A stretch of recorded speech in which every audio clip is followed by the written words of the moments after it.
You people always think you can just walk out without paying.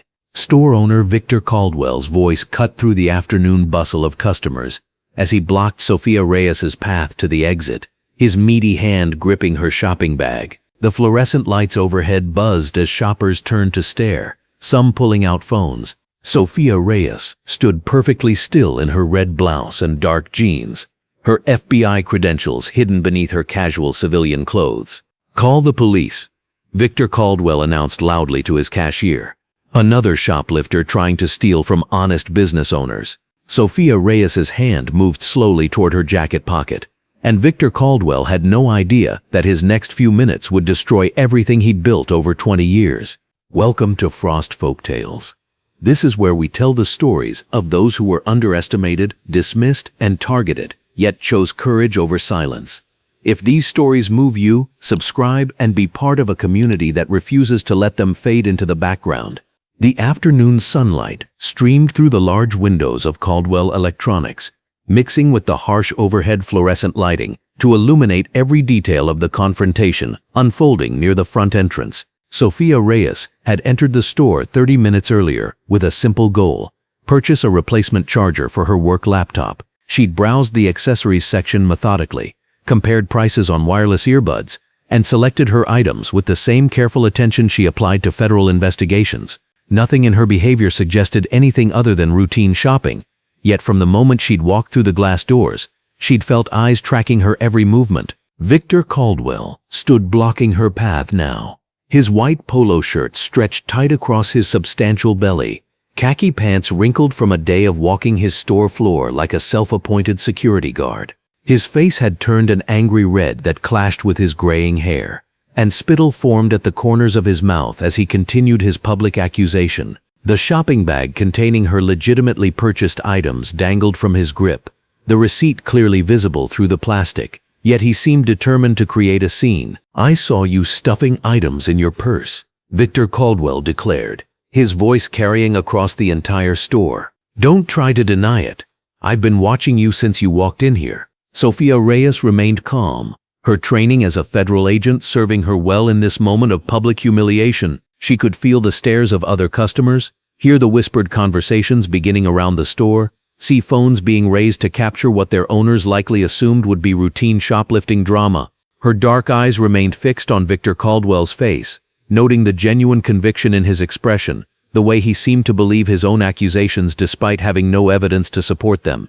"Sir, I have my receipt right there in the bag," Sofia Reyes said evenly, her voice carrying the quiet authority that came from years of dealing with hostile subjects. "I paid for everything at your register 5 minutes ago." "Receipts can be faked," Victor Caldwell shot back, tightening his grip on the bag. "I know your type comes in here with all kinds of tricks." "Terrence," he called loudly to his cashier, a young black man in his 20s, wearing a blue work vest over black pants, who looked increasingly uncomfortable behind the register. "Call 911 right now. Tell them we have another shoplifter." Terrence Salazar hesitated, his hand hovering over the phone. He'd been working at Caldwell Electronics for 8 months, and this scene had become disturbingly familiar. He'd watched his boss follow black customers around the store, hover near them while they shopped, and make unfounded accusations that somehow never seemed to target white customers who exhibited identical behavior. The young man's conscience warred with his need to keep his job as he watched the professional woman in the red blouse maintain her composure despite the growing crowd of onlookers. "Are you calling or not?" Victor Caldwell demanded, his voice rising another octave. "This is exactly what's wrong with this neighborhood. These people think they can just waltz in here and take whatever they want from hard-working business owners." The phrase "these people" hung in the air like a toxic cloud, and several customers began shifting uncomfortably. A middle-aged white woman near the smartphone display looked appalled, while an elderly black man by the television wall shook his head with the weary recognition of someone who'd witnessed such scenes before. The casual racism embedded in Victor Caldwell's words was becoming impossible to ignore, transforming what might have been dismissed as a shoplifting accusation into something far more sinister. Sofia Reyes felt the familiar burn of anger in her chest, the same feeling she'd experienced countless times throughout her career when confronted with prejudice and assumptions based solely on her appearance. But her FBI training had taught her to channel that anger into cold, calculated response. Her hand remained steady as it moved toward her jacket pocket, where her federal credentials waited like a loaded weapon she wasn't quite ready to fire. "I understand you believe I've taken something," Sofia Reyes said, her voice remaining professional despite the circumstances. "Would you like to check the contents of the bag against the receipt? Everything is itemized clearly." "I don't need to check anything," Victor Caldwell replied, his conviction absolute.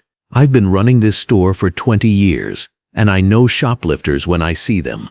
You people come in here acting all innocent, but I see right through it." More phones appeared around the store as customers began recording the confrontation. The afternoon sunlight continued streaming through the windows, ensuring perfect lighting for the videos that would soon document Victor Caldwell's public display of racism. A young woman near the computer section held her phone steady, capturing the store owner's increasingly aggressive posture and the calm dignity of the woman he was wrongly accusing. Constance Bird, a regular customer browsing tablet cases, felt compelled to step closer to the scene. She'd shopped at Caldwell Electronics for years and had noticed patterns in how the owner treated different customers. The professional woman being accused was clearly innocent, had obviously paid for her items, and was being targeted for reasons that had nothing to do with actual theft. Constance pulled out her own phone, knowing this confrontation needed to be documented. "Terrence, I said call the police," Victor Caldwell barked again, his patience evaporating. "This is my store, and I won't let anyone steal from me." The young cashier finally picked up the phone, his movements reluctant and slow. He'd witnessed too many scenes like this, watched his boss target customers based on their race while ignoring identical behavior from white shoppers. The guilt was eating at him, but his family needed his income, and jobs weren't easy to find in this economy. Sofia Reyes watched the scene unfold with the analytical mind of a federal investigator. She was collecting evidence now, noting the pattern of behavior, the witnesses, the discriminatory language being used. Victor Caldwell had no idea he was providing a masterclass in civil rights violations to someone uniquely qualified to ensure he faced consequences for his actions. "What seems to be the problem here?" asked an older white man, approaching from the back of the store, where he'd been examining security cameras. "Shoplifter," Victor Caldwell announced proudly. "Caught her red-handed trying to walk out without paying. These people think they can just take whatever they want." The casual repetition of these people drew more uncomfortable murmurs from the growing crowd of observers.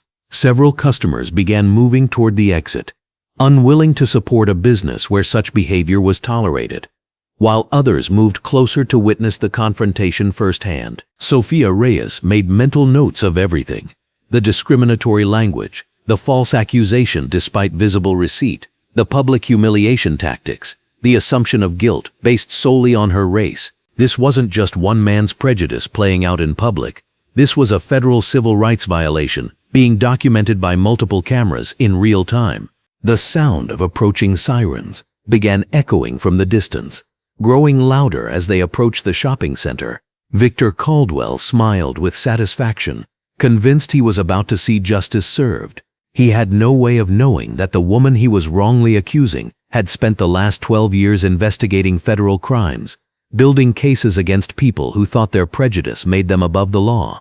Sofia Reyes felt the weight of her FBI credentials in her pocket, the badge that would transform this entire situation from Victor Caldwell's moment of triumph into the beginning of his complete downfall. The sirens grew louder, and she prepared to reveal exactly who he had chosen to target with his racist assumptions. The afternoon sunlight continued streaming through the store windows, illuminating a scene that would soon change everything for everyone involved. Victor Caldwell stood confident in his righteousness, unaware that his next few minutes would expose decades of discriminatory behavior to federal investigation and public scrutiny. As the police sirens reached the parking lot, Sofia Reyes prepared to show Victor Caldwell exactly what happened when someone made the mistake of targeting a federal agent based solely on the color of her skin. The electronic chime of the store entrance cut through the tense atmosphere as Detective Randall Knox stepped inside, his long-sleeved Navy police uniform crisp and authoritative under the bright fluorescent lighting. the overhead lights mixed with natural daylight streaming through the large windows, illuminating every face in the crowd that had gathered around the unfolding confrontation. Knox's eyes swept the scene, taking in the circle of customers with their phones raised, the agitated store owner pointing accusingly, and the calm black woman in the red blouse standing at the center of it all. Victor Caldwell immediately rushed toward the officer, his white polo shirt slightly wrinkled from his aggressive movements. "Officer, thank God you're here," Victor Caldwell said, his voice carrying the self-righteous tone of someone convinced of their own righteousness. "I caught this woman trying to steal from my store. She's got merchandise in her bag she didn't pay for, and when I tried to stop her, she got all hostile and defiant." Detective Knox nodded, pulling out his notepad as he approached Sofia Reyes. His expression was professionally neutral, but Sofia could see he was already forming assumptions based on Victor Caldwell's version of events. The crowd pressed closer, phones still recording every moment of the interaction. "Ma'am, I'm going to need to see some identification and check your receipt for the items in your bag," Knox said in his standard procedure voice. Sofia Reyes remained perfectly composed, her posture straight and confident despite the humiliating circumstances. She reached into her dark jacket pocket with deliberate, measured movements. The store fell into an expectant hush, broken only by the quiet hum of the fluorescent lights overhead and the soft electronic sounds of the store's equipment. "Certainly, officer," Sofia said in her calm, professional voice. "But first, I think you should see this." She withdrew her leather credential case and flipped it open, revealing the distinctive gold FBI badge and identification card. The federal shield caught the bright overhead lighting, gleaming with unmistakable authority. The effect was immediate and electric. Detective Knox's eyes widened as he read the credentials, his entire demeanor shifting instantly from routine procedure to serious concern. The murmur that rippled through the crowd was audible, customers whispering FBI and federal agent to each other in tones of surprise and growing excitement. But it was Victor Caldwell's reaction that truly captured the moment. His face underwent a visible transformation that the ring of phone cameras caught in perfect detail. The self-righteous confidence drained away, replaced by a dawning horror as the full implications of his mistake crashed over him. His mouth dropped open, the color visibly draining from his cheeks under the bright store lighting. "I'm Special Agent Sofia Reyes, with the Federal Bureau of Investigation," she said clearly, her voice carrying easily through the store. "I was conducting routine personal shopping when Mr. Caldwell accused me of theft, physically prevented me from leaving, and made several racially charged comments that multiple witnesses have recorded." Detective Knox straightened to attention, his voice taking on a much more formal tone. "Agent Reyes, I apologize for the misunderstanding. Can you walk me through exactly what happened here?" Victor Caldwell's panic was becoming more visible by the second. Sweat beaded on his forehead, despite the store's air conditioning, and his hands trembled slightly as he reached toward Agent Reyes in a gesture that looked both pleading and desperate. Wait, this is all a misunderstanding," Victor stammered, his voice cracking with strain. "I mean, I didn't know she was. I never meant to. This isn't what it looks like." Sofia Reyes pulled out a small notebook from her jacket pocket, her movements precise and professional.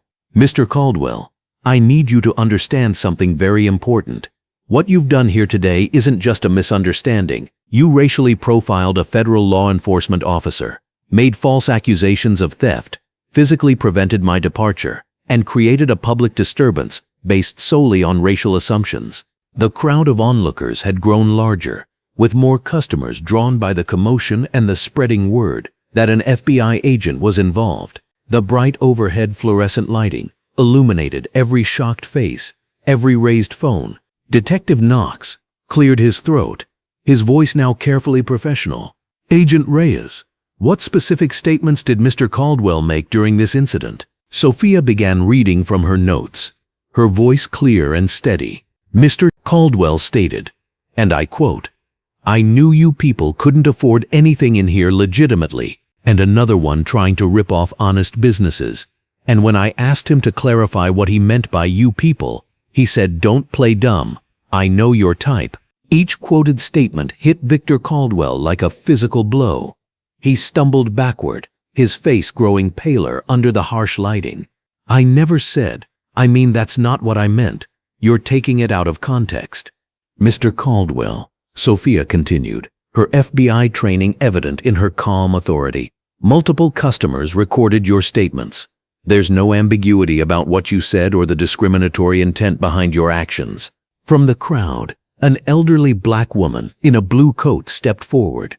She was Constance Bird, a regular customer who had been shopping in the electronics section when the confrontation began. Her voice carried clearly through the store under the bright lighting. "Officer, I saw the whole thing," Constance said, addressing Detective Knox directly, "and I need to tell you, this isn't the first time I've seen Mr. Caldwell act this way toward black customers. He follows us around, watches us like we're criminals, and I've seen him call the police on other black folks for no reason except suspicion." Victor Caldwell whirled toward Constance, his desperation making him reckless. "That's not true. I treat all my customers fairly. I run a legitimate business." Sofia Reyes looked up from her notebook, her expression serious.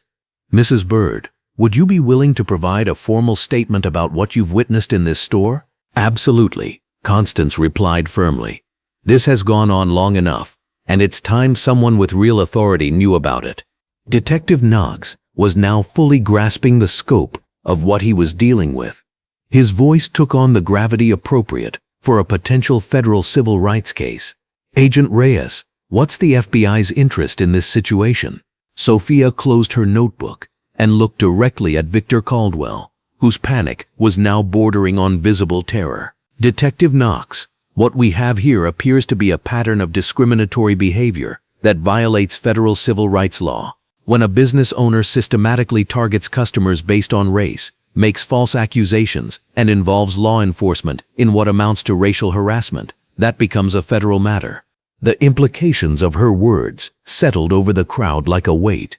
The phones continued recording, capturing not just the immediate confrontation, but what was clearly becoming a significant civil rights incident. The bright store lighting illuminated every detail, every expression, every moment of this transformation from a simple shopping trip into a federal case. Victor Caldwell made one more desperate attempt to salvage the situation. "Look, Agent Reyes, I'm sure we can work this out. Maybe I was hasty, maybe I made some mistakes, but this doesn't need to go any further, right? I mean, no real harm was done." Sofia's expression remained professional but firm.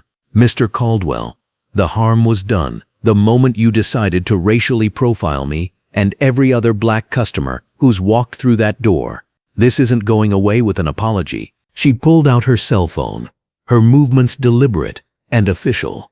"Detective Knox, I'm calling FBI headquarters to request additional agents for a preliminary civil rights investigation. Based on the witness testimony I'm hearing, this appears to be a systemic pattern that warrants federal attention." The sound of her dialing seemed unnaturally loud in the now quiet store. Victor Caldwell stood frozen, watching his world begin to crumble under the relentless fluorescent lighting that left nowhere to hide. The customers continued recording, documenting every moment of what was clearly becoming a major incident. As Sofia raised the phone to her ear, the bright overhead lights and streaming daylight illuminated a scene that had completely transformed. What began as a routine accusation by a racist store owner had become the beginning of a federal civil rights investigation, with Agent Sofia Reyes now in complete control of a situation that would soon extend far beyond the walls of Victor Caldwell's electronics store. The call connected, and Sofia began speaking in clear, professional tones that carried easily through the silent store, each word sealing Victor Caldwell's fate and marking the beginning of real accountability for his discriminatory actions. 20 minutes after Sofia's call to FBI headquarters, a black SUV pulled into the electronics store parking lot. Agent Felicia Watts stepped out, her muscular frame commanding attention as she walked toward the store entrance. She wore a crisp white blouse and dark navy pants, her FBI credentials clearly visible on her belt. The afternoon sun cast sharp shadows across the pavement as curious onlookers continued gathering outside the store windows. Sofia met her partner at the entrance, relief washing over her face. "Felicia, thank you for getting here so fast. we've got a situation that's bigger than just today's incident.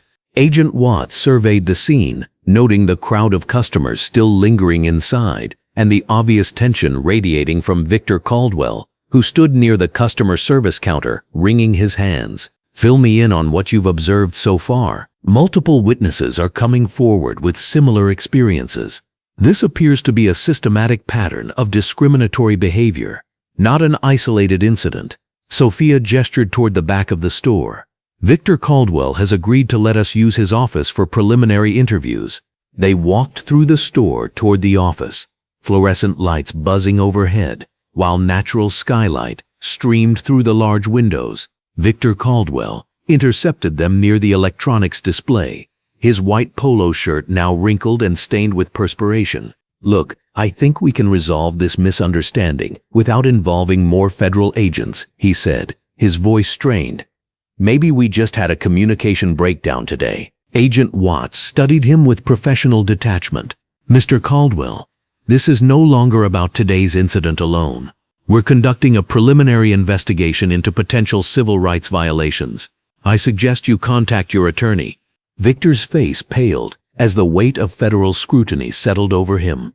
He watched helplessly as the two agents proceeded to his office, knowing his world was rapidly spinning out of control. The office space was well lit with natural skylight filtering through a large window and overhead fluorescent fixtures, eliminating any shadows. Sofia and Felicia arranged chairs and prepared their documentation materials, while Victor retreated to hover anxiously near the electronics displays. Let's start with the employees, Sofia suggested.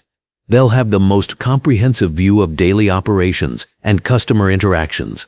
Agent Watts nodded and approached Terrence Salazar, who stood nervously behind the cash register in his blue work vest and black pants. His hands trembled slightly as he processed the gravity of the situation unfolding in his workplace. Terrence, we'd like to speak with you privately about your observations of customer interactions in this store, Agent Watts said, her tone professional but reassuring. You're not in trouble, but we need honest information about what you've witnessed. Terrence glanced toward Victor, who was pretending to organize merchandise while obviously trying to overhear the conversation. Can we talk somewhere he can't hear us? Absolutely. Let's go to the office. Once seated in the bright office space, Terrence's nervous energy became more apparent. He fidgeted with his work vest and avoided direct eye contact initially. Terrence, we understand this is difficult, but we need you to tell us what you've observed regarding how different customers are treated in this store, Sofia said gently. I've been working here for 8 months, Terrence began, his voice barely above a whisper. From my first week, I noticed Victor treated black customers differently than white customers. He follows them around the store, watches them extra closely, and makes comments to me about keeping an eye on certain types of people. Agent Watts leaned forward. Can you give us specific examples? Last month, a black woman came in with her teenage son to buy a laptop for his school. Victor followed them through every aisle, stood right behind them while they looked at computers, and then insisted on checking their bag when they left, even though they bought everything and had receipts. Terrence's confidence grew as he spoke. The week before that, he called the police on a black man who was just comparing phone prices, said the guy was acting suspicious, but he wasn't doing anything different than any other customer. Sofia made detailed notes, while Agent Watts continued the questioning. Has Victor Caldwell given you specific instructions about how to treat certain customers? He told me to watch black customers extra carefully because they're more likely to steal. He said to follow them around and make sure they know they're being watched. He also told me to call him immediately if any black customers start asking too many questions about expensive items. How often would you say this type of discriminatory behavior occurs? Agent Watts asked. Almost daily. Maybe 4 or 5 times a week, depending on who comes in. It's gotten worse over the past few months. Victor seems more paranoid and aggressive toward black customers than when I first started working here. After documenting Terrence's testimony, the agents called in Helen Bowen, the store manager. She entered the office wearing a company polo shirt and dark slacks, her demeanor defensive and guarded. Helen, we need to discuss the store's policies regarding customer service and security procedures, Sofia began. Our policies are standard retail practices. We treat all customers equally and follow proper loss prevention protocols, Helen replied stiffly. Agent Watts placed her notepad on the desk. Helen, I need to make something clear. Enabling civil rights violations, even passively, can result in federal charges against you personally. Obstruction of justice and conspiracy charges carry serious prison time. Helen's defensive posture cracked slightly. I don't know what you want me to say. We want you to tell us the truth about how Victor Caldwell has instructed you and your employees to treat black customers, Sofia said firmly. The room fell silent, except for the humming of fluorescent lights. Helen stared at her hands, the weight of potential federal charges settling over her. Victor has specific procedures for what he calls high-risk customers, she finally admitted. He told me to assign employees to shadow black customers, especially young black men. He said they're statistically more likely to shoplift, and we need to take preventive measures. What other instructions has Victor given you regarding black customers? Agent Watts pressed. He told me to position employees near exits when black customers are in the store. He also said to check bags and receipts more thoroughly for those customers, and to call police if anyone questions our security procedures. Helen's voice grew smaller as she continued. He files incident reports claiming suspicious behavior, even when customers haven't done anything wrong. Agent Watts and Sofia exchanged glances, recognizing the systematic nature of the discrimination. Helen, how many false police reports would you estimate Victor has filed regarding black customers? Sofia asked. Maybe 1 or 2 per month for the past year. He documents everything as suspicious activity or potential theft, but usually it's just normal shopping behavior. After Helen's interview, they brought in Constance Bird, the customer who had initially spoken up during the confrontation. She sat confidently in the well-lit office, eager to provide her testimony. Mrs. Bird, you mentioned witnessing previous incidents in this store. Can you describe what you've observed? Agent Watts asked. I shop here regularly because it's convenient to my job. Over the past year, I've seen Victor Caldwell harass multiple black customers. He follows them around, makes loud comments about watching for shoplifters when black customers are present, and I've seen him call police at least 3 times for absolutely no reason. Constance leaned forward, her voice gaining strength. 2 months ago, I watched him accuse a black college student of stealing headphones. The young man had the receipt in his hand, but Victor still called police and forced him to wait for officers to verify his purchase. It was humiliating and completely unnecessary. Have you witnessed him treating white customers the same way? Sofia asked. Never. White customers browse freely, ask questions without being followed, and leave without bag checks or receipt harassment. The difference in treatment is obvious and intentional. As word spread through the remaining customers in the store, 3 more people approached the agents requesting to provide statements. Each described similar patterns of discriminatory behavior, creating a comprehensive picture of systematic civil rights violations. Agent Watts stepped outside the office to make phone calls to FBI headquarters while Sofia continued documenting the scene. She photographed the store layout, noting security camera positions and sight lines that would have captured discriminatory incidents. Victor Caldwell paced near the front entrance, his anxiety becoming more visible as the investigation expanded. He watched federal agents methodically dismantling his narrative of reasonable business practices, replacing it with evidence of systematic discrimination. Sofia, headquarters wants us to expand this into a full civil rights investigation, Agent Watts reported upon returning. They're sending additional agents tomorrow to interview more witnesses and examine security footage. The scope of Victor's violations was becoming undeniably clear. Multiple witnesses, documented patterns of behavior, false police reports, and discriminatory policies created a compelling federal case. As the afternoon wore on, Victor realized his attempts to dismiss the situation as a misunderstanding had failed catastrophically. Federal agents were building a comprehensive case against him, and his own employees were providing damning testimony about his discriminatory practices. The investigation was just beginning, but already the foundation of evidence was solid enough to support serious federal charges.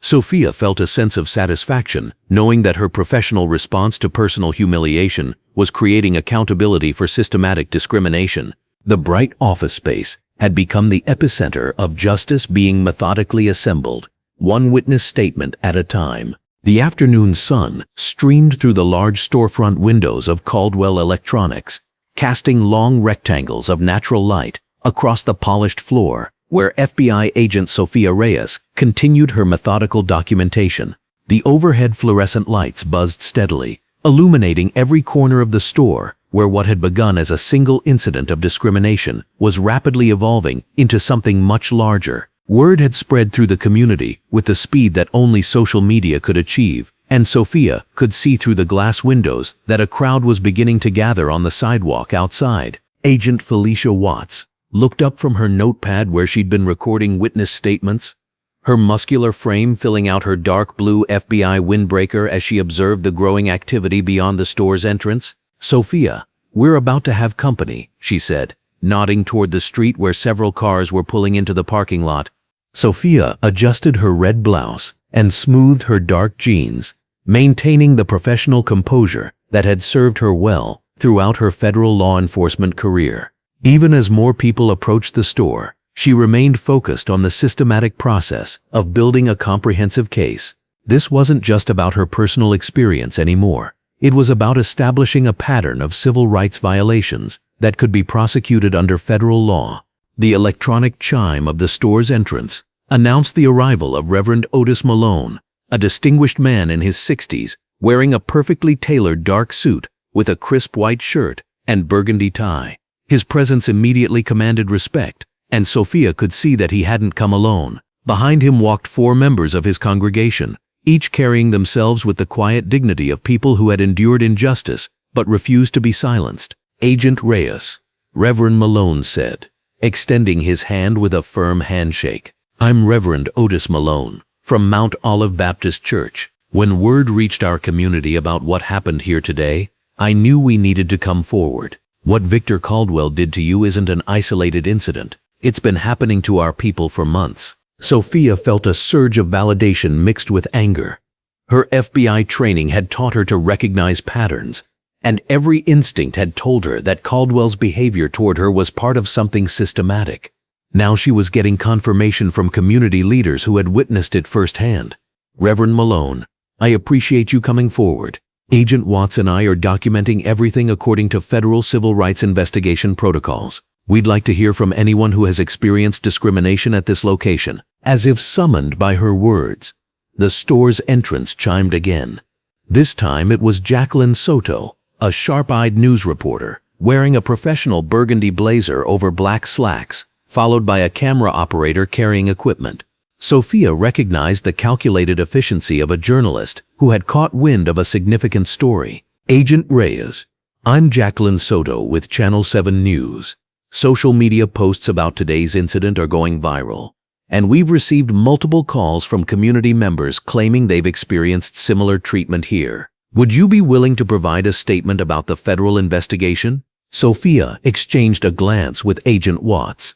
Media attention could complicate their investigation, but it could also encourage more witnesses to come forward. "Ms. Soto, we're conducting an active federal investigation into potential civil rights violations. While I can't discuss specific details, I can confirm that we're taking all allegations of discrimination seriously and following proper federal protocols." Through the store windows, Sofia could see that the crowd outside had grown larger. Some people held cell phones, clearly recording the scene, while others carried signs that had been hastily made but conveyed powerful messages about justice and equality. The afternoon sunlight illuminated their faces, showing a community that had found its voice. Reverend Malone stepped closer to Sofia, lowering his voice. "Agent Reyes, these people with me have stories that need to be heard.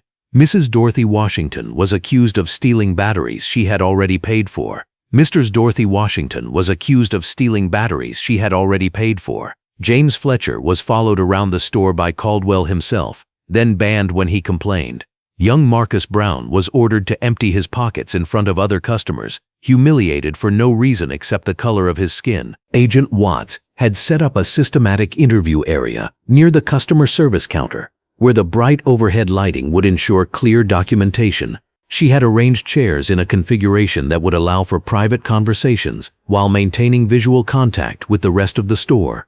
The professional setup sent a clear message that this was an official federal investigation, not a casual inquiry. The first witness to sit down was Dorothy Washington, an elderly woman wearing a blue cardigan over a white blouse and dark slacks. Her hands shook slightly as she recounted her experience, but her voice remained strong. "It was 3 weeks ago, Agent Reyes. I bought some AA batteries for my grandson's toy car, paid cash, got my receipt. But when I was walking out, Mr. Caldwell stopped me, said his cameras showed I was stealing, made me empty my purse right there by the door while other customers watched. Even when I showed him my receipt, he said I could have taken more batteries than what I paid for." Sofia documented every detail, noting the specific date, the type of merchandise involved, and the presence of other customers. This wasn't random harassment. It was a calculated pattern of targeting black customers based on racial profiling.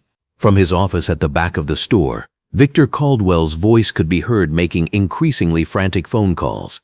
The glass walls of his office meant that his agitated gestures were visible to everyone in the store, and his attempts at privacy were futile. Sofia caught fragments of his conversations, references to lawyers and crisis management, confirmation that he understood the severity of his situation. Terrence Salazar approached Agent Watts, carrying a tablet loaded with security footage. The young cashier's face showed a mixture of relief and nervousness as he prepared to reveal what he had witnessed. "Agent Watts, I pulled the footage from the past 3 months. You can see the pattern clear as day. Watch how Mr. Caldwell follows black customers, how he positions himself near the exits when they're shopping, how he signals to me and Helen to keep extra watch." The security footage provided irrefutable evidence of discriminatory surveillance. Sofia watched as the screen showed Caldwell's behavior toward different customers, noting the stark difference in how he treated white shoppers versus black ones. White customers moved freely through the store, browsed without interference, completed their purchases without suspicion. Black customers were followed, watched closely, subjected to additional scrutiny at checkout. James Fletcher, a middle-aged man wearing a green polo shirt and khaki pants, sat down for his interview with visible anger, barely contained beneath his professional demeanor. "Agent Reyes, I'm an engineer with 20 years experience.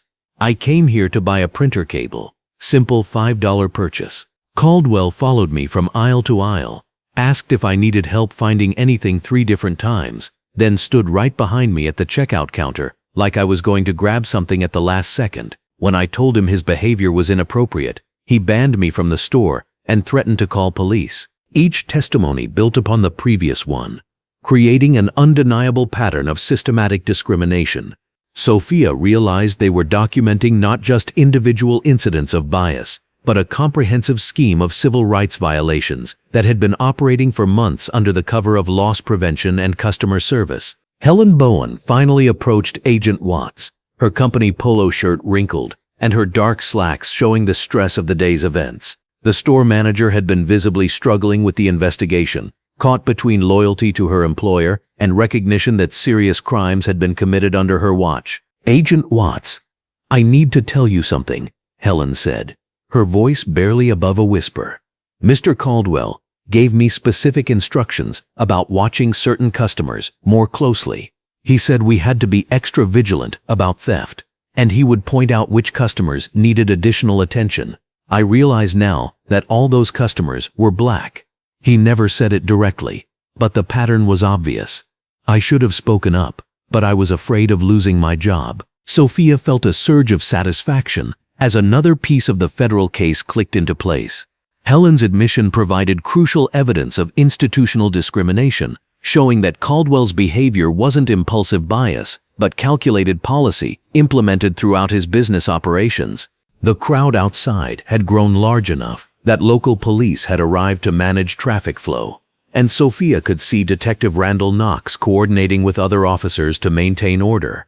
The scene had evolved from a single incident to a community-wide reckoning with systematic discrimination. Reverend Malone stood near the window, observing the gathering crowd with the satisfaction of a man who had seen his community find its collective voice. "Agent Reyes, what's happening here today?" represents more than just one man's prejudice being exposed. This community has been dealing with this kind of treatment for too long, and your courage in standing up to it has given everyone else the strength to speak their truth. Sofia looked around the store, taking in the scene under the bright fluorescent lighting. Witnesses continued providing testimonies, security footage revealed discriminatory patterns, and a federal civil rights case was building with methodical precision. Outside, the community had mobilized in support not just of her, but of everyone who had been targeted by Victor Caldwell's systematic discrimination. As the afternoon sun continued streaming through the windows, casting everything in sharp relief, Sofia knew that what had begun as a personal humiliation was becoming something much more significant. A federal investigation that would ensure Victor Caldwell faced the full consequences of his actions, and a community demonstration that discrimination would no longer be tolerated in silence. The harsh fluorescent lighting in Victor Caldwell's cluttered office cast unforgiving shadows across stacks of ledgers and filing cabinets as Agent Felicia Watts pulled on latex gloves. Sofia Reyes stood beside her partner, watching as boxes of financial documents were methodically arranged on the conference table. What had begun as a straightforward civil rights investigation was rapidly evolving into something far more complex and damaging for Victor Caldwell. "Sofia, you need to see this," Agent Watts said, her voice tight with concentration as she examined a leather-bound accounting ledger. Her muscular frame, clothed in a dark blue FBI windbreaker and black tactical pants, remained perfectly still as she absorbed the implications of the numbers before her. "These cash receipts don't match the sales tax filings, not even close." Sofia Reyes moved closer, her red blouse crisp under the overhead lighting as she leaned over her partner's shoulder.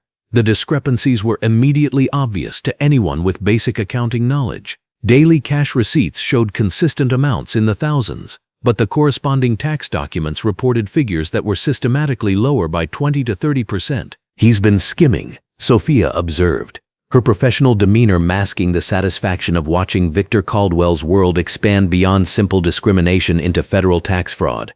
"Document everything. We need to call in the Financial Crimes Unit." Through the office's large window, natural skylight supplemented the artificial illumination, creating perfect conditions for photographing evidence. Agent Watts began the meticulous process of cataloging each discrepancy while Sofia Reyes coordinated with federal headquarters. The scope of Victor Caldwell's criminality was becoming clear with each passing minute. Terrence Salazar knocked hesitantly on the office door, his blue work vest wrinkled from the stress of the day's revelations. His black pants showed creases from hours of nervous pacing as he waited to provide additional testimony. The young cashier's face reflected the weight of secrets he'd been carrying for months. "Agent Reyes," Terrence said quietly, glancing around to ensure Victor Caldwell wasn't within earshot. "There's something else I need to tell you about the inventory reports. Mr. Caldwell made me change numbers on the computer system. He said it was for insurance purposes, but I think he was lying about theft losses." Sofia Reyes set down her phone and focused entirely on Terrence's testimony. Each revelation built upon the previous evidence, creating a comprehensive picture of systematic fraud that extended far beyond racial discrimination. The young man's willingness to come forward demonstrated the fear Victor Caldwell had instilled in his employees through years of intimidation. "Tell us exactly what he instructed you to do," Agent Watts interjected, her pen poised over an official witness statement form. The fluorescent lights hummed quietly overhead as Terrence began describing months of falsified records and manipulated inventory counts. "Every month, he'd have me mark certain items as stolen or damaged when they weren't," Terrence explained, his voice gaining strength as he unburdened himself of the secret. "Expensive electronics mostly, laptops, cameras, smartphones. He'd say the insurance company expected certain loss rates, and we needed to meet their projections. I thought it sounded wrong, but I needed this job." Agent Watts exchanged a significant look with Sofia Reyes. Insurance fraud carried serious federal penalties, especially when combined with the existing civil rights violations. Victor Caldwell's legal jeopardy was multiplying exponentially with each piece of evidence they uncovered.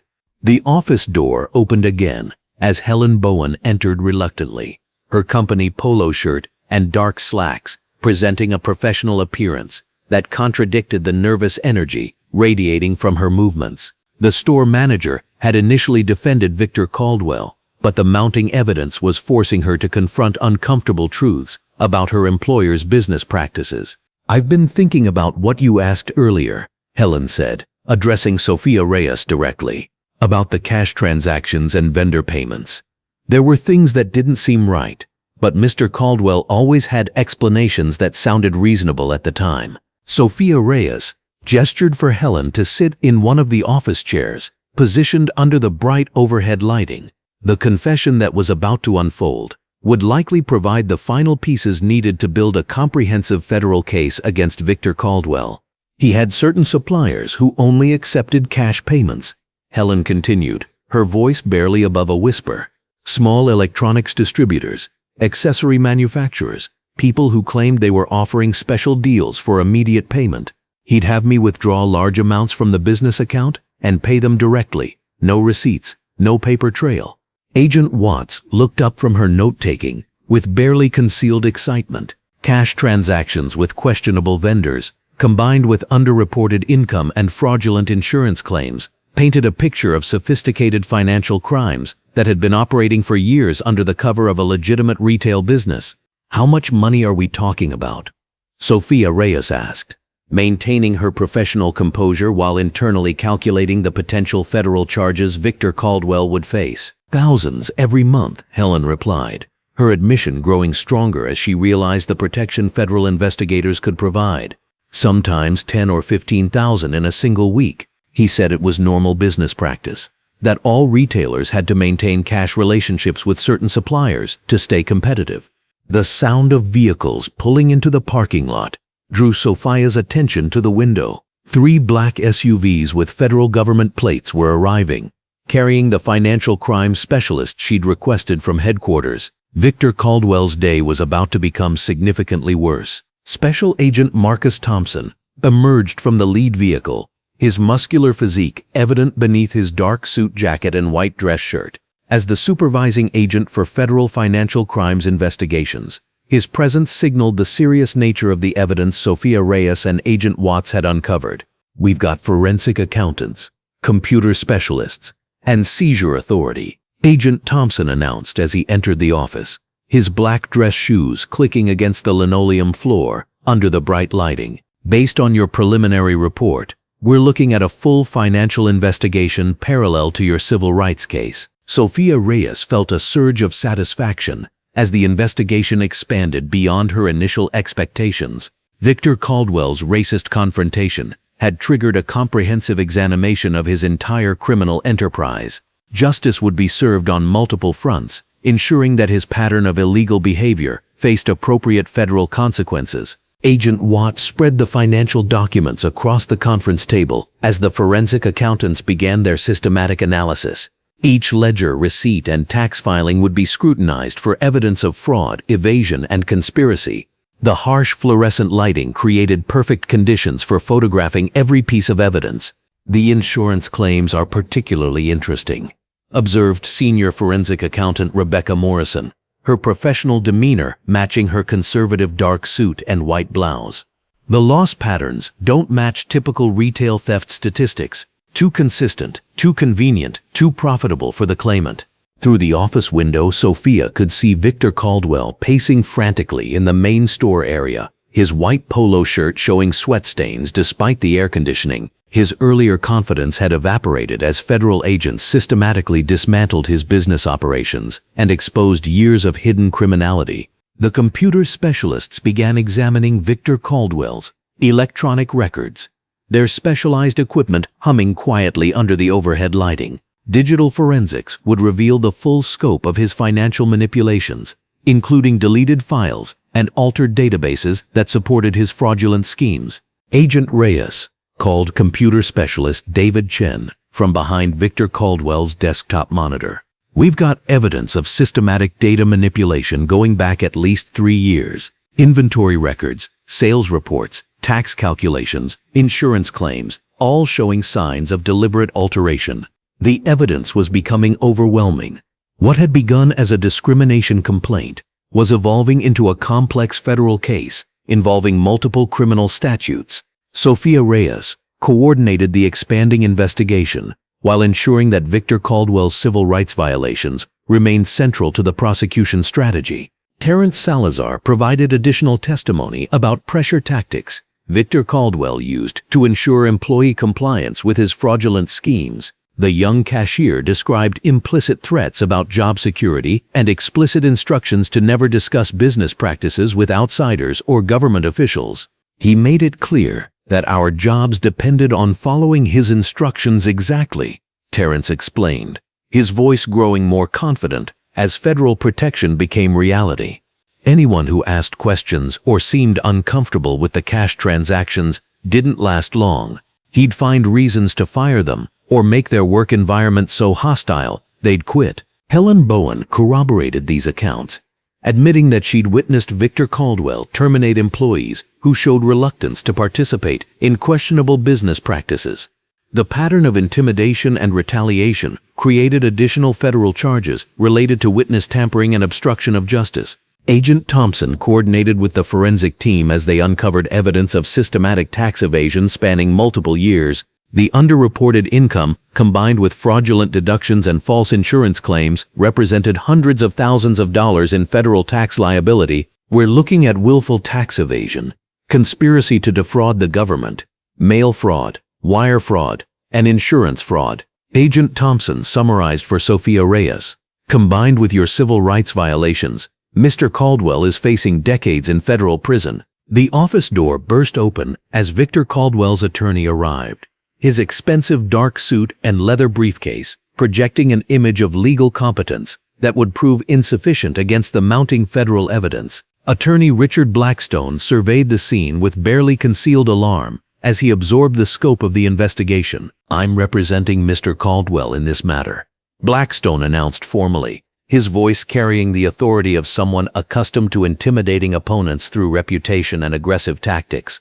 "I need to speak with my client immediately and understand the basis for this extensive search." Sofia Reyes smiled professionally as she handed the attorney copies of the federal search warrant and preliminary evidence inventory. The documentation was comprehensive, legally sound, and devastating for Victor Caldwell's defense prospects.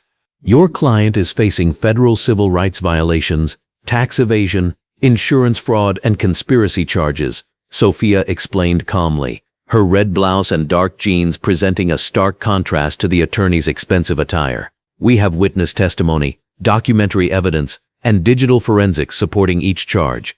Attorney Blackstone's confident demeanor wavered as he reviewed the evidence summary.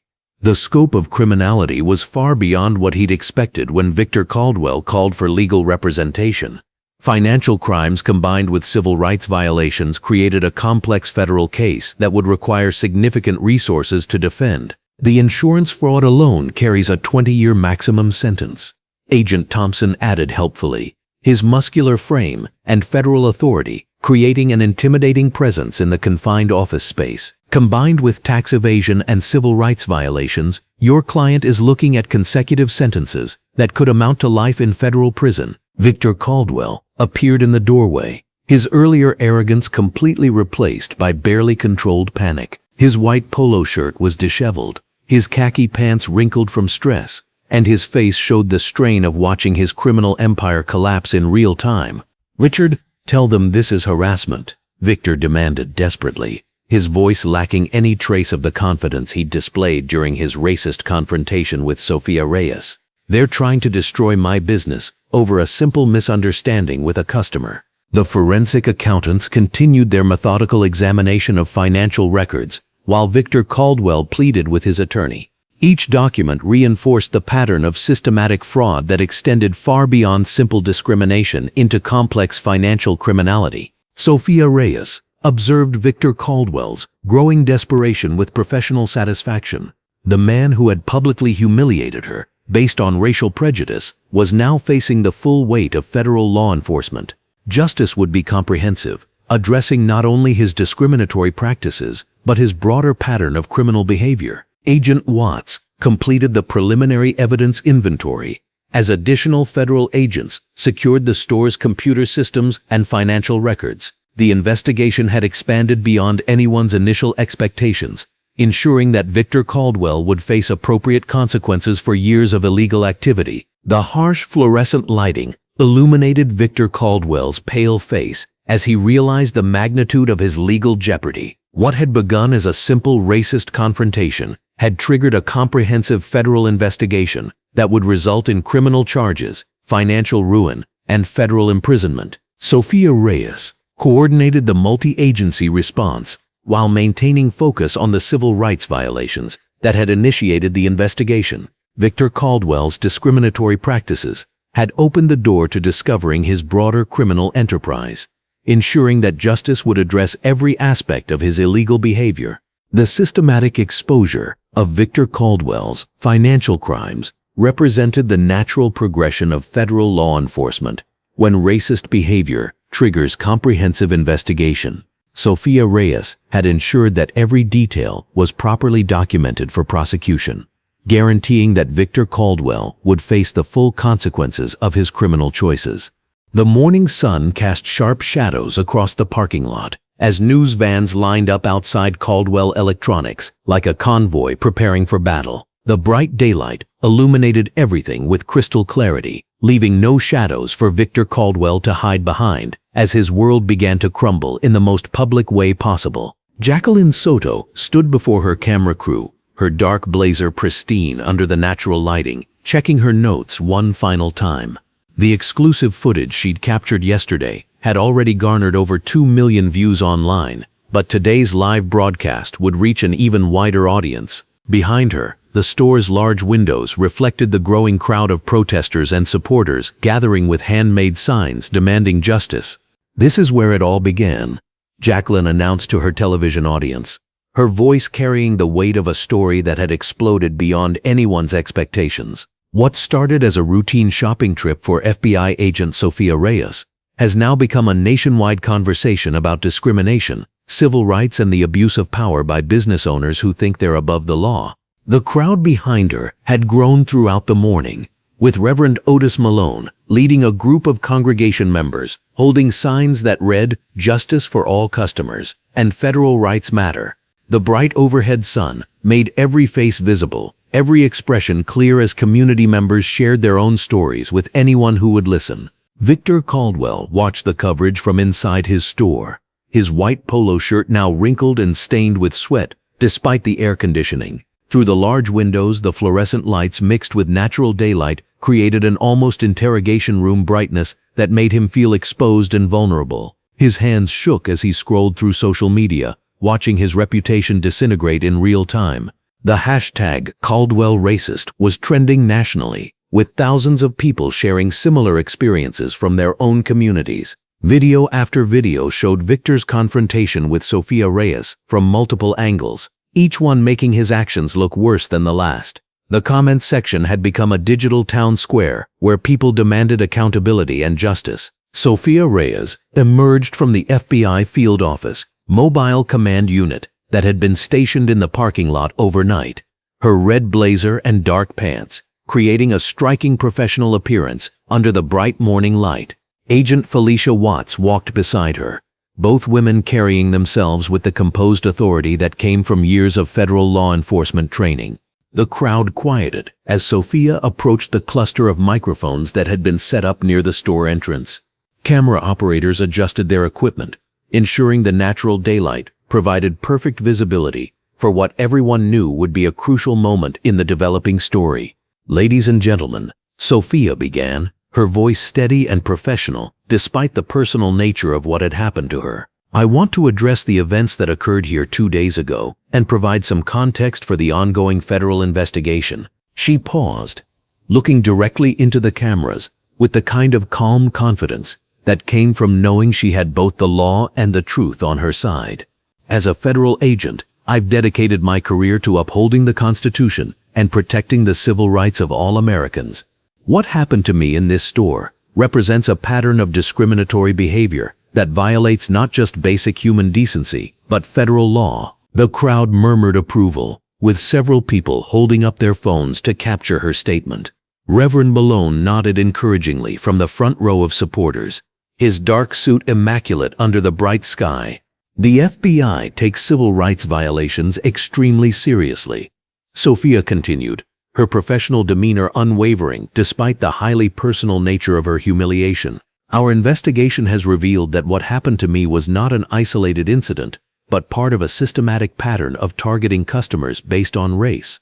Inside the store, Victor Caldwell's face grew redder as he watched Sofia's press conference unfold. The fluorescent lighting above seemed to pulse with the rhythm of his rising blood pressure. This was exactly what his hastily hired attorney had warned him not to let happen, but the story had taken on a life of its own. His phone rang constantly with reporters requesting interviews, suppliers demanding explanations, and corporate partners expressing concerns about their business relationships.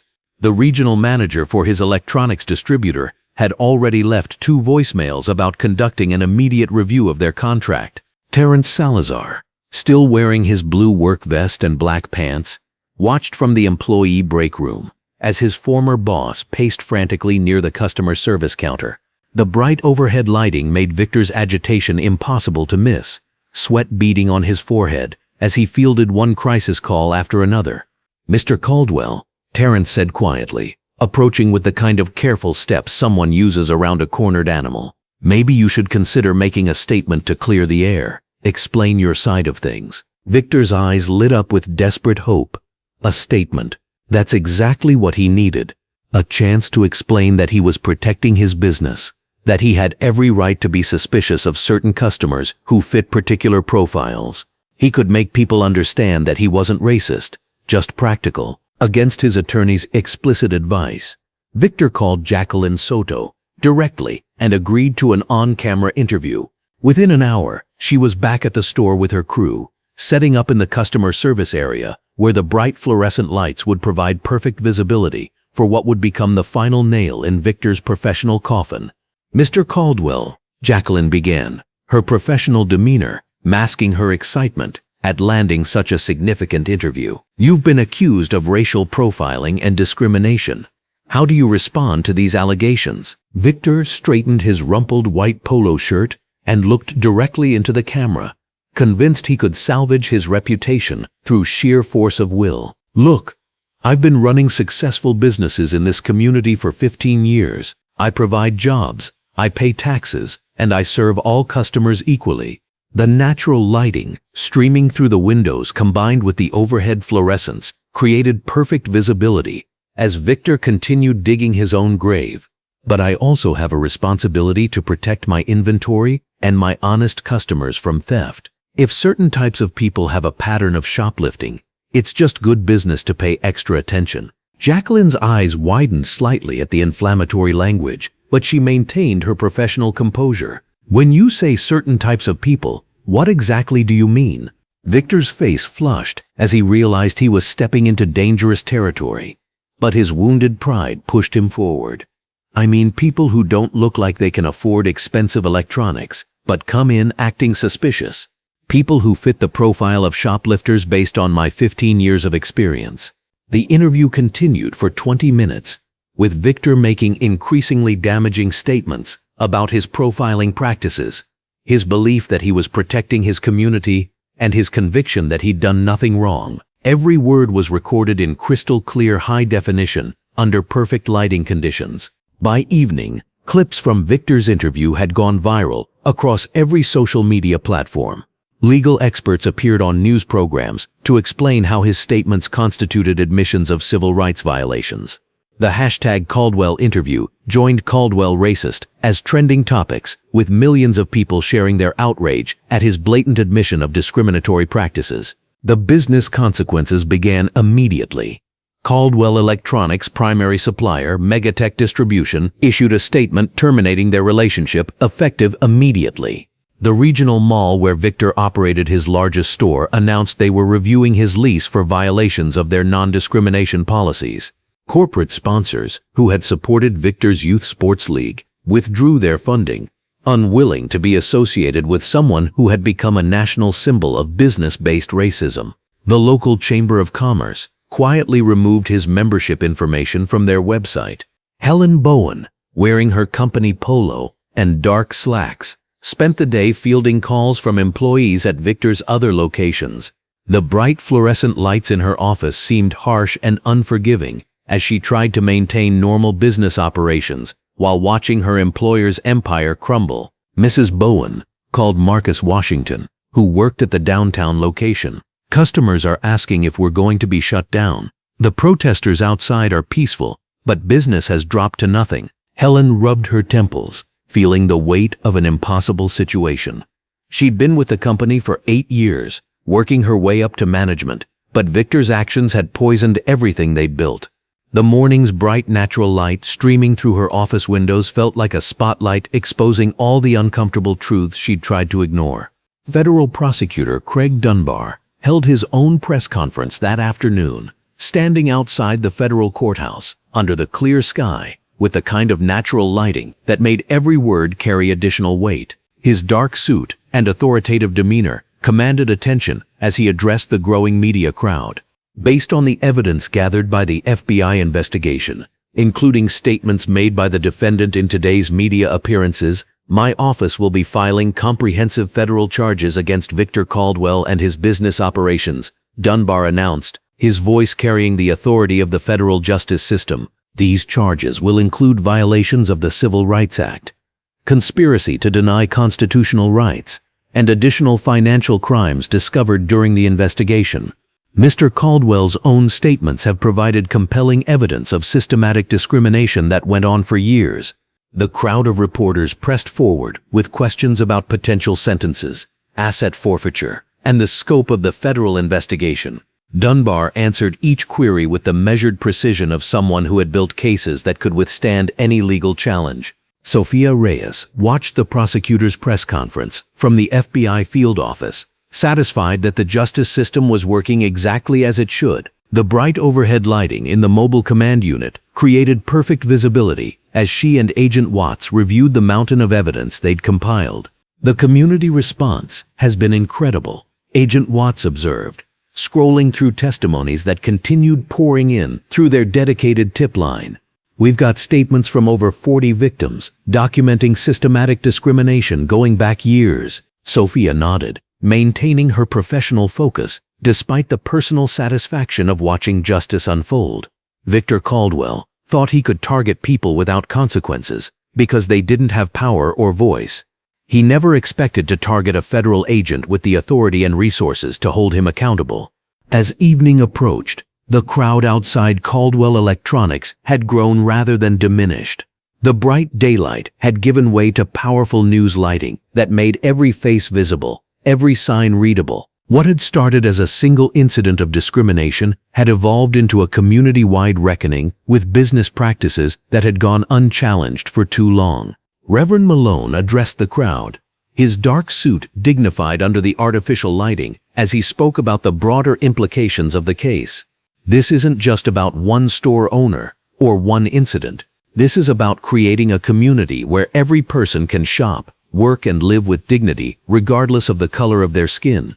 The applause was thunderous, echoing off the store windows where Victor Caldwell still paced frantically, making increasingly desperate phone calls to attorneys, crisis management firms, and anyone else he thought might be able to save his crumbling empire. Social media continued amplifying the story throughout the evening, with news outlets from across the country picking up the coverage. The clear, well-lit footage of Victor's discriminatory behavior and his subsequent disastrous interview created a perfect storm of accountability that would be studied in business schools and civil rights courses for years to come. Sofia Reyes finally emerged from the mobile command unit as the crowd began to disperse, her red blazer still pristine despite the long day. The artificial lighting from the news crews created dramatic shadows as she walked to her car, but her expression remained composed and professional. Tomorrow would bring new developments as the federal machinery of justice continued grinding forward. Asset seizure warrants were being prepared, additional witnesses were being interviewed, and prosecutors were building what would become a landmark civil rights case. But tonight, as the lights finally dimmed around Caldwell Electronics, the message was clear. Discrimination had consequences, justice could prevail, and no one was above the law when they violated the constitutional rights of American citizens. Victor Caldwell's world had been shattered by the very publicity he'd hoped would save him. while Sofia Reyes had demonstrated that professional dignity and legal authority could triumph over prejudice and hatred. The reckoning was complete, but the justice was just beginning. The morning sun streamed through the tall windows of the federal courthouse lobby, casting bright natural light across the marble floors, as federal prosecutor Craig Dunbar adjusted his navy suit jacket and stepped up to the podium. The overhead fluorescent lights illuminated every detail of his confident expression as reporters gathered, their cameras clicking rapidly. Behind him, FBI agent Sofia Reyes stood professionally in her red blazer and black dress pants, her posture straight and dignified as she watched justice finally take its course. "Ladies and gentlemen," Craig Dunbar began, his voice carrying clearly through the bright lobby.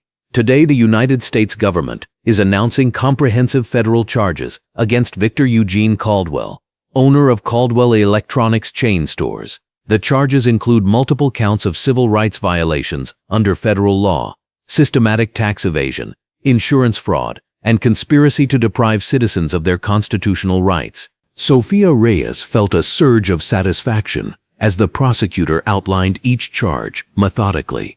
The investigation she had triggered through her own humiliating experience had uncovered a web of criminality that stretched back years. She remained composed as cameras flashed, knowing that every victim who had suffered under Victor Caldwell's discriminatory practices would finally see justice served. Craig Dunbar continued reading from the indictment. Under the bright courthouse lighting, the evidence shows a pattern of targeting African American customers for harassment, false accusations of theft, and unnecessary police interventions. Additionally, the defendant systematically evaded federal and state taxes while defrauding insurance companies through fabricated theft claims. These crimes span a period of 7 years and involve damages exceeding $2 million. The prosecutor's words echoed through the lobby as Sofia Reyes remembered the moment this all began, when Victor Caldwell had grabbed her shopping bag and humiliated her in front of his store full of customers. Now that same man would face the full weight of federal justice. She had turned personal violation into community vindication through proper legal channels and thorough investigation. Across town, Victor Caldwell was drinking his morning coffee in his expensive kitchen when the doorbell rang persistently. He opened the door to find FBI agents in their Navy windbreakers and tactical gear, flanked by federal marshals in their tan uniforms and black boots. Agent Felicia Watts stepped forward with an arrest warrant, her expression stern in the bright morning sunlight. "Victor Eugene Caldwell, you are under arrest for federal civil rights violations, tax evasion, insurance fraud, and conspiracy," she announced clearly. "You have the right to remain silent. Anything you say can and will be used against you in a court of law." Victor Caldwell's face went pale as the handcuffs clicked around his wrists. His white polo shirt and khaki pants seemed suddenly shabby compared to the professional appearance of the federal agents surrounding him. News cameras had gathered on his manicured lawn, capturing every moment as he was led to the waiting federal vehicle. The man who had wielded his business ownership like a weapon against innocent customers now looked small and defeated in federal custody. Meanwhile, at Caldwell Electronics stores throughout the city, federal agents were executing simultaneous search warrants under the bright overhead lighting of each location. Sofia Reyes arrived at the original store where her ordeal had begun, now wearing her FBI windbreaker over her red blouse and dark jeans. She watched with professional satisfaction as agents methodically documented evidence and sealed boxes of financial records. Terrence Salazar, the former cashier now wearing a simple blue button-down shirt and black pants, met with prosecutors in the store's back office. The natural skylight illuminated his relieved expression as he signed his cooperation agreement. "I'm grateful," Agent Reyes stood up to him. He told Craig Dunbar, "I witnessed Victor Caldwell target black customers almost daily, but I was afraid I'd lose my job if I spoke up. Now I can tell the truth without fear." Helen Bowen, the former store manager in her white blouse and navy slacks, had also agreed to cooperate fully with federal authorities. She sat across from prosecutors in the bright office space, finally admitting the extent of Victor Caldwell's discriminatory instructions. "He told me explicitly to watch black customers more closely, to follow them around the store, and to call him immediately if any of them touched expensive items. He said they were more likely to steal, and that we needed to protect our inventory. The systematic nature of Victor Caldwell's crimes became clearer as federal agents continued their investigation. In his corporate offices under harsh fluorescent lighting, they discovered detailed files showing his pattern of false insurance claims. Every time he had humiliated an innocent black customer and driven them from his stores, he had filed reports claiming attempted theft, inflating his insurance settlements while destroying lives and community trust. Sofia Reyes provided crucial testimony to prosecutors about the civil rights implications of Victor Caldwell's actions. Standing in the bright conference room at federal headquarters, she explained how his behavior violated the fundamental principle that all citizens deserve equal treatment in places of public accommodation. Her professional analysis helped prosecutors understand the full scope of constitutional violations involved in the case. The defendant's actions created a hostile environment that effectively excluded African American citizens from accessing services available to other customers. Sofia Reyes testified, "This constitutes a clear violation of federal civil rights law and demonstrates the pattern of discrimination necessary for federal prosecution." Detective Randall Knox, wearing his long-sleeved police uniform, met with federal prosecutors to review his initial response to the incident. Under the bright lighting of the federal building, he acknowledged that his assumptions had been completely wrong. "I responded expecting to find a shoplifter based on Victor Caldwell's call," he admitted. "Instead, I found a respected federal agent who had been racially profiled and humiliated." Agent Reyes conducted herself with remarkable professionalism throughout an incident that would have justifiably angered anyone. The detective's honest assessment added credibility to the federal case, while demonstrating how Victor Caldwell had manipulated local law enforcement to participate in his discriminatory practices. Every false police report he had filed represented another federal crime, another abuse of the justice system to harass innocent citizens. As news of Victor Caldwell's arrest spread through the community, Reverend Otis Malone organized a support meeting at his church. The afternoon sunlight streamed through stained glass windows as community members gathered to discuss the case's impact. Many who had suffered similar humiliation at Victor Caldwell's stores felt vindicated, seeing federal law enforcement take their experiences seriously. Agent Reyes showed us that we don't have to accept discrimination silently, Reverend Malone told the assembled congregation. Her courage in pursuing this case has created an opportunity for our entire community to heal and move forward with dignity restored. The federal investigation had revealed that Victor Caldwell's business empire was built on systematic fraud and discrimination. Asset forfeiture proceedings began immediately, with federal authorities freezing his bank accounts and seizing properties purchased with illegal profits. The padlocked stores stood as monuments to the consequences of violating citizens' constitutional rights. Local news reporter Jacqueline Soto continued covering the story's developments, her camera crew capturing the empty Caldwell Electronics locations under bright daylight. The abandoned stores represented not just Victor Caldwell's downfall, but the community's triumph over institutionalized discrimination. Her reporting had helped expose the full scope of his crimes while maintaining focus on the victims' experiences. Sofia Reyes reviewed the comprehensive case file in her FBI office, the overhead fluorescent lights illuminating thousands of pages of evidence. Witness testimonies, financial records, security footage, and expert analysis had created an unshakable foundation for federal prosecution. Every detail had been methodically documented according to strict federal standards. The investigation had transformed from a single incident of racial profiling into a comprehensive examination of systematic civil rights violations and financial crimes. Victor Caldwell's pattern of targeting black customers while defrauding the government and insurance companies demonstrated the intersection of racism and greed that federal law was designed to combat. Federal prosecutors prepared their case with confidence, knowing the evidence clearly established Victor Caldwell's guilt on multiple charges. His business practices had violated the constitutional rights of countless citizens while generating illegal profits through fraud and tax evasion. The comprehensive nature of his crimes ensured that justice would be both swift and thorough. As the sun set on another day of investigation, Sofia Reyes reflected on how a simple shopping trip had evolved into a federal case that would protect future customers from discrimination. Her professional handling of personal humiliation had created an opportunity to dismantle a system of abuse that had operated unchecked for years. The formal charges against Victor Caldwell represented more than individual justice.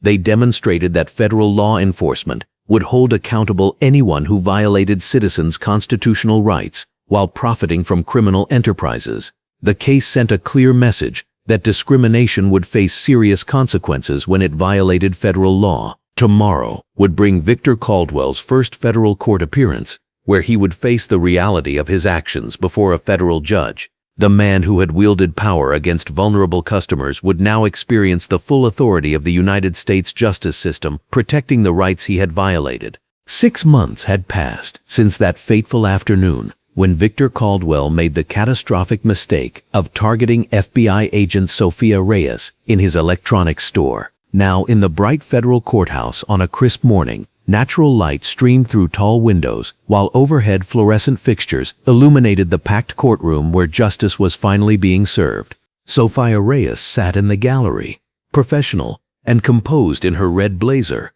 and dark dress pants, watching as the culmination of months of meticulous investigation reached its conclusion. Federal Judge Patricia Morrison reviewed the extensive case file one final time before addressing the defendant, who had once commanded a small business empire through intimidation and discrimination. Victor Caldwell stood at the defendant's table, his once confident demeanor completely shattered.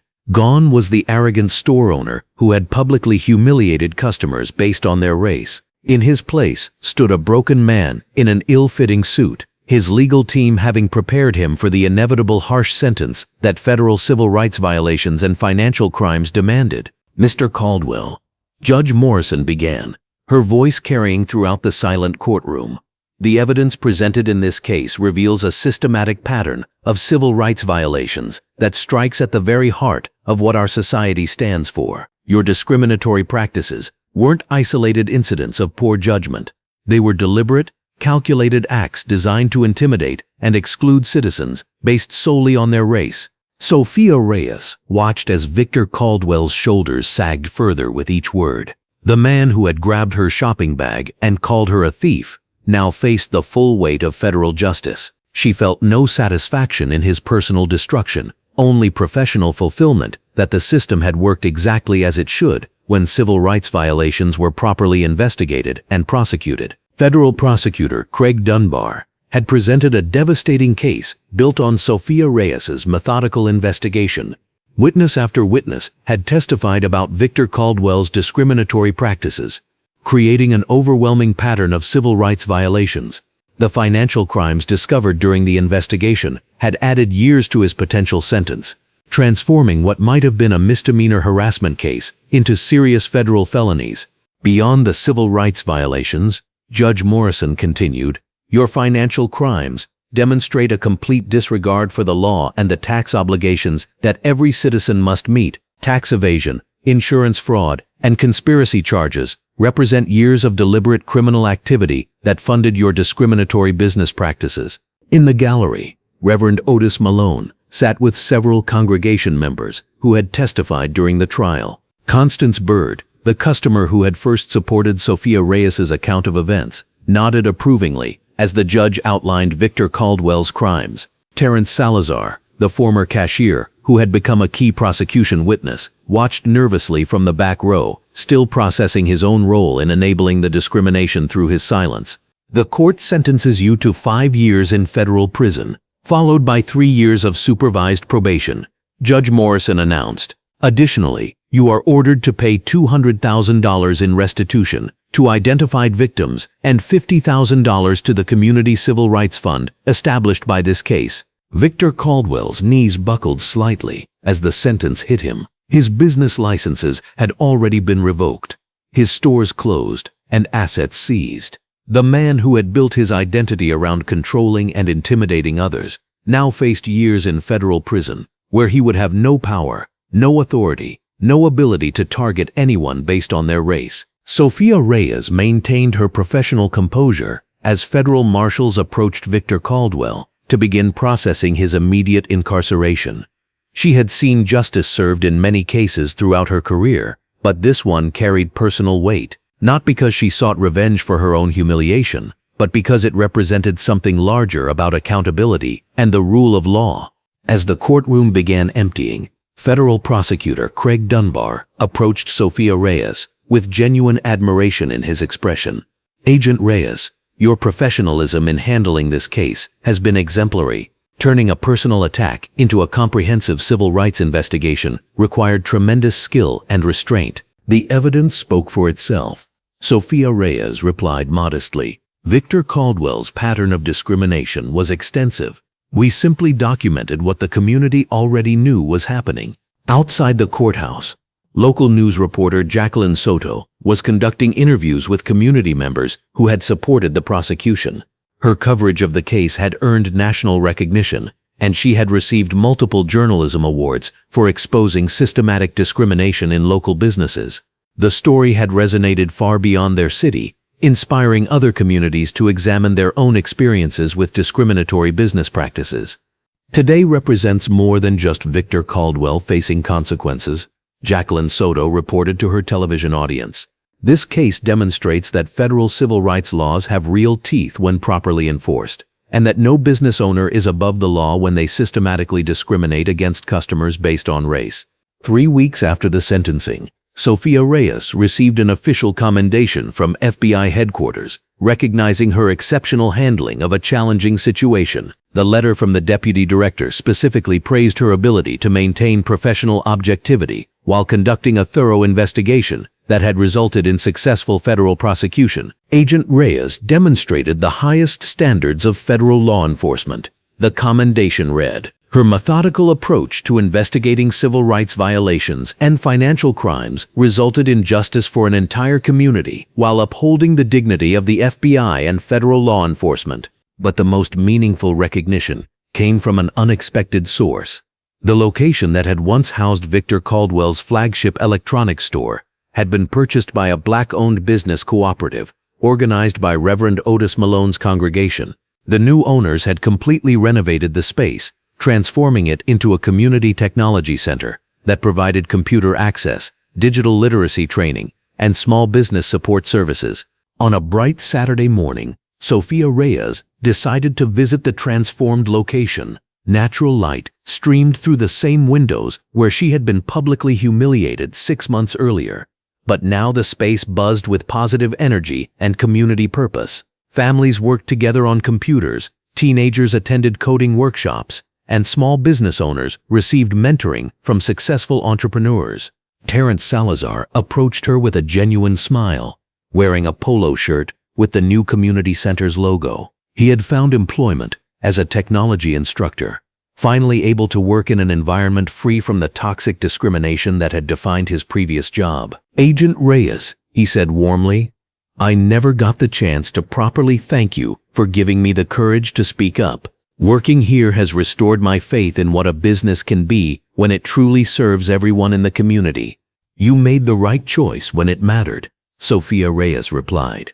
"That took courage, especially when your job was at risk." As she walked through the renovated space, several community members recognized her and offered their gratitude, not for destroying Victor Caldwell, but for ensuring that discrimination faced real consequences and that the community could reclaim a space that had once excluded them. Helen Bowen, the former store manager who had cooperated with the federal investigation, had also found employment with the community center. She managed administrative operations with a dedication to inclusive service that represented genuine personal growth from her complicit role in Victor Caldwell's discriminatory practices. "This place represents everything that store should have been," Helen Bowen told Sofia Reyes. "When I see families learning together regardless of their background, I remember why speaking up was the right thing to do, even though it was terrifying at the time." Reverend Otis Malone found Sofia Reyes near the entrance,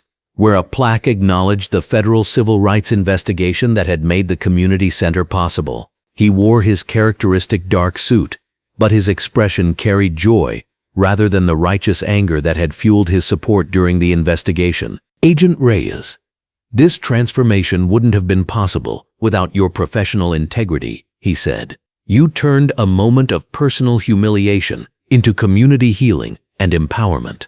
"The community did the hard work of coming forward and testifying," Sofia Reyes replied. "I just ensured that federal law was properly enforced." As the afternoon sun filled the renovated space with warm light, Sofia Reyes reflected on the complete transformation that had occurred. Victor Caldwell was serving his federal sentence. His discriminatory business practices permanently ended. More importantly, the community had reclaimed the space and transformed it into something that truly served everyone with dignity and respect. The case had demonstrated that civil rights violations carried real consequences when properly investigated and prosecuted. It had shown that communities could overcome systematic discrimination through courage, cooperation, and commitment to justice. Most significantly, it had proven that federal law enforcement could work exactly as intended when agents maintained professional integrity while protecting civil rights. Walking toward her car, Sofia Reyes felt the deep satisfaction that came from a job done properly. Not the satisfaction of personal revenge, but the professional fulfillment of seeing justice served and a community healed. The bright daylight that had witnessed Victor Caldwell's racist accusations now illuminated a space where all families could learn, grow, and thrive together. 6 months later, Jacqueline Soto would win a Pulitzer Prize for her coverage of the case. But that recognition paled beside the daily impact of the community center that had risen from the ashes of Victor Caldwell's discriminatory business empire. The transformation was complete. Justice had been served, the community had healed, and hope had been restored through the proper application of federal civil rights law and the courage of ordinary people who refused to accept discrimination as inevitable. You just heard a story that history tried to overlook. If it stayed with you, take a second to stand with it. Subscribe, share, and help us keep telling the stories that deserve light, not silence.